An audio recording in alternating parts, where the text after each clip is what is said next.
Hello everyone, I'm Matilda and welcome to my atelier. Today we will be checking up close miniatures from Castle, Dungeon and Necropolis. So without further ado, let's dive right into the video. The first faction we will tackle is Castle.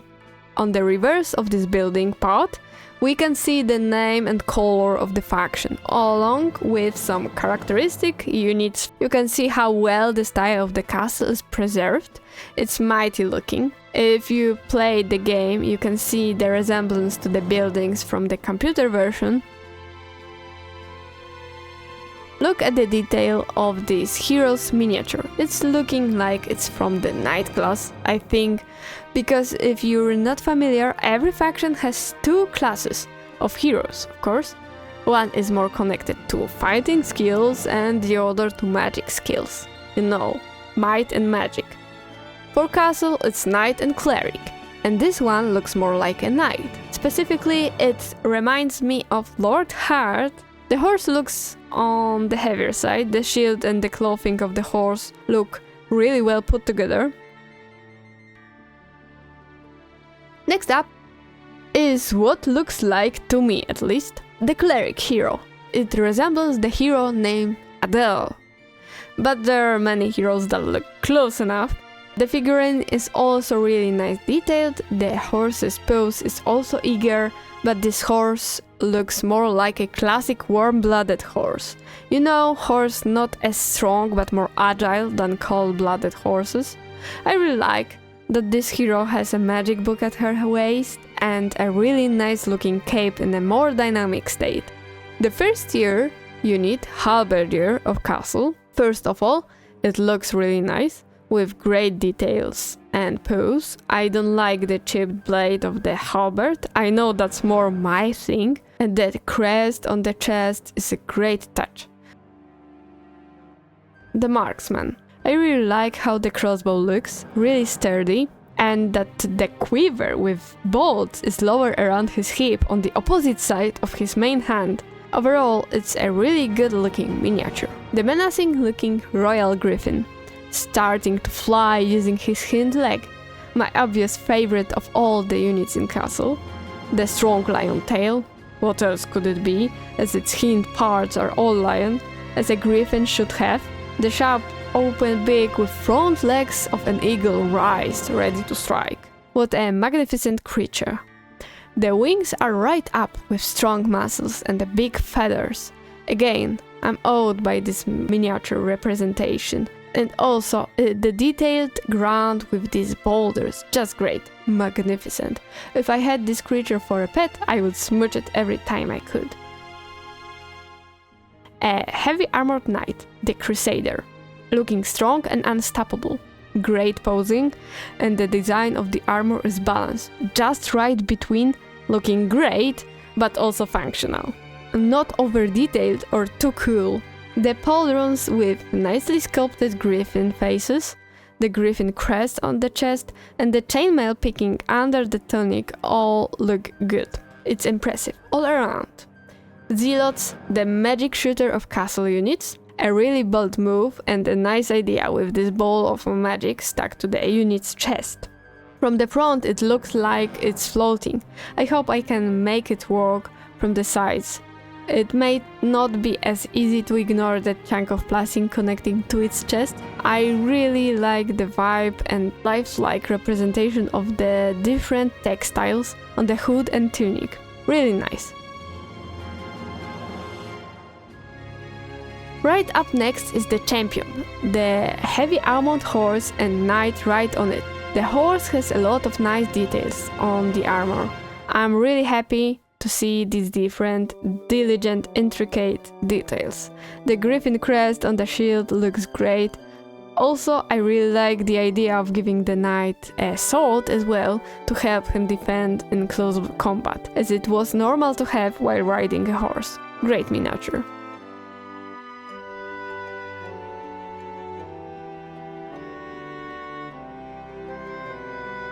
And last but definitely not least of all the castle units, the one and only Archangel.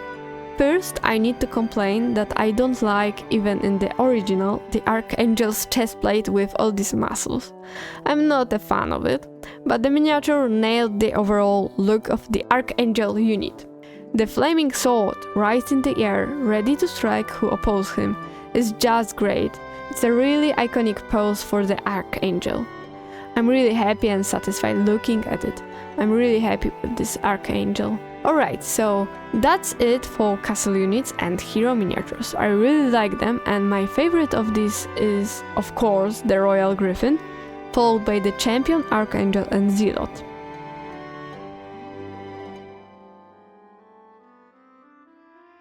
As it was for castle, here with dungeon, we can also see on the reverse of this part the main theme color, name of the faction, a vast sketch of the town, and two iconic units, the Black Dragon and the Minotaur King. Alright, so as for castle, where we have Knight and Cleric classes, here we can see the Overlord from dungeon, I presume. A hero on a horse in a rearing pose. The knight looks really strong, maybe even a bit edgier than it needs to be, but nonetheless it's a very presentable design. I really like the simplicity of the horse equipment paired with this sturdy horn helmet of the hero. Another class of dungeon heroes is the Warlock, representing the magic caster, still looking strong and armored. The horse also strikes the same rearing pose as before. I love how consistent the design is between these heroes, with the same slightly edgy and dangerous vibe. The details, like the magic book at her hip and the potion on the other side, make it simple yet great.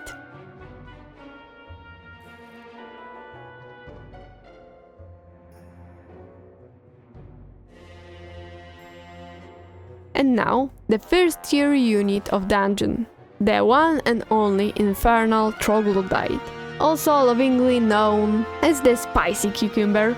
It's really well designed, but I'm not entirely fond of this unit if I compare it to its PC counterpart. Personally, prefer longer spikes on its back for a more menacing look. The spear design also feels a bit overcomplicated for my taste. I like the simpler, spikier cucumber with a pointy stick from the game. The next tier unit is the Harpy Hag, one of the most annoying units in the PC game. But here, the design absolutely nails the balance between simplicity and elegance, as we can call it. The overall shape of the Harpy Hag is spot on, with beautifully posed and sculpted wings. The face and outfit complement each other perfectly. Though the wings have some minor downsides, you will see them later, even though I really like this miniature. Hello, darkness, my old friend. Alright. Just after the squabble settled down, let's talk about the evil eyes. For me, this design feels a bit off compared to the PC version. I miss the derpy, sad, brainy eye. However, I still appreciate the effort and detail put into this miniature. Next up is the Medusa Queen. I can't help but notice the fupa under her chin. It's hard to unsee. Also, why does she pat her back with her tail? I just don't get it. I would prefer more natural for snake pose or something. But aside from that, the Medusa Queen is an impressive design. The scales on her tail and snake-like hair are beautifully detailed. The bow and quiver are also really well made. Though the bow's shape feels impractical for actual use, I appreciate the artistic choice as it looks great visually. Do you think the Medusa Queen has a thing for the Minotaur King? Let's focus on this guy now. The design of this miniature is truly remarkable. The intricate details on the double-headed battle axe are a highlight. I also appreciate how the axe's edges aren't chipped. This Minotaur clearly takes care of his weapon. The muscular cow-like legs and scale armor are magnificent. The strong horns and nose ring complete the look. I love it. Next, we have the 6th tier lion hybrid, the Scorpicor. This miniature has everything: lion-like body, scorpion tail, and dragon wings or bat wings. I love the edginess of the spikes on its back and the menacing pose. However, the mane seems to obscure its lions-like face a bit, which can be distracting. I hope that with proper painting I can bring more attention to its face. Overall, it's a great miniature.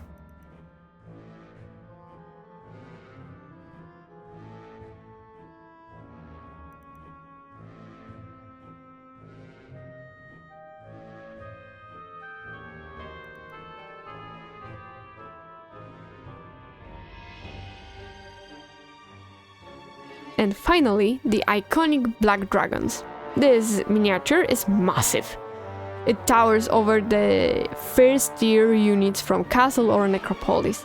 The scales, the open mouth revealing its tongue, the mace-like tail and the horns and the spread wings, it's all perfect. This dragon radiates danger and the miniature captures its essence beautifully. The fringe on its neck adds a final touch of menace. I love it.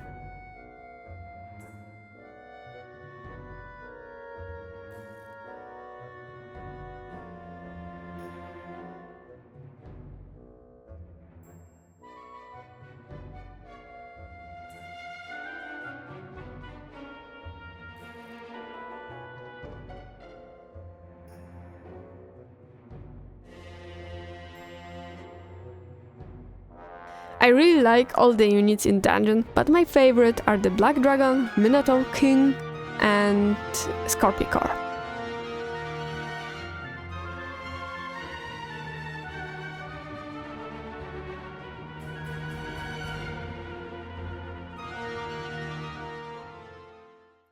On the reverse side of the Necropolis town, we can see the name of the faction, the main color, and a sketch of the town, along with two iconic units, the skeleton and the ghost dragon. On the front side, we can see the mechanics of the buildings and trackers of resources. First up, we have the Death Knight, one of the hero classes of Necropolis. The miniature features a knight on a rearing horse, both clad in edgy, dangerous-looking armor. The details are fantastic. The horse's pose is dynamic and the overall aesthetic perfectly matches the theme of Necropolis. I really like how this hero is designed.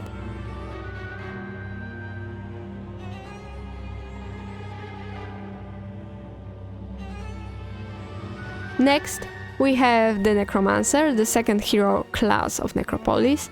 This figure features a skeletal rider atop an undead horse. The horse itself looks withered and bony and has a couple skulls hanging at the left side of the hip. The Necromancer carries a staff. The base of the miniature is also detailed with skulls, adding to the cursed vibe. I love how grim this miniature feels. It's perfectly designed for Necropolis.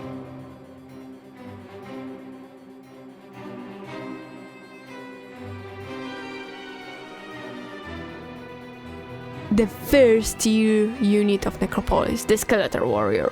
Look at its smile. What a happy skeleton! The miniature features a withered shield full of dents and scratches, a strong chestplate, and scraps of chainmail hanging here and there. The sword is surprisingly pristine, no chips or cracks. The textures and varied pieces of armor make this skeleton warrior simple yet magnificent. It's a great start to the Necropolis lineup. Next up is the zombie, a withered undead wielding a dreadful double-handed axe hammer hybrid weapon. This miniature stands out with its differently textured tattered clothing. Unlike the Skeletor Warrior, the zombie has almost no armor. I love the detail of its having only one boot. It's a quirky touch that adds character. Another happy skeletal creature of darkness. This time it's the Wraith, wrapped in tattered clothing. Its arms are spread wide as if ready to hug or maybe scratch you to death. and the forward-leaning pose give it the eerie illusion of floating towards you. And here we have the Vampire Lord, with its menacing pose and swiggity-swooty I'm coming for that booty stance. This miniature is both creepy and fun. And the cape is wonderfully detailed, with decorative edges and folds that give it a regal yet sinister vibe. The claws and fangs add to its threatening appearance. Overall, it's a straightforward yet well-designed miniature that I enjoyed examining. In this case, in my native language, I heard a really nice wordplay about lich. Liczę na lisze, which I could translate it into I count on liches, but let's be real, it sounds awful. It stinks, so I asked ChatGPT about some ideas, and the most funny and appealing was lich in the ditch. So, ladies and gentlemen, here comes one and only the lich in the ditch. I couldn't leave it to myself, so be twisted till the end of your life. You're welcome. And it's looking great, magnificent, even outstanding. The design is really right to the point, dangerous and powerful skeletal fellow with a long staff in his hand. Also, I love his chainmail dress, which is definitely at least uncomfortable. I like this miniature, almost love it. Now, let's shift our focus to the Dread Knight. The armor on both the knight and the horse is perfectly edgy and dark, just as it should be for a Dread Knight. The base features piles of skulls beneath the horse's hooves, adding a grim touch to the scene. The horse's dynamic rearing pose and the knight's commanding stance make for an impressive miniature. I specifically like the horse's tail. It's curve-shaped and beautifully detailed. I can't wait to paint this one.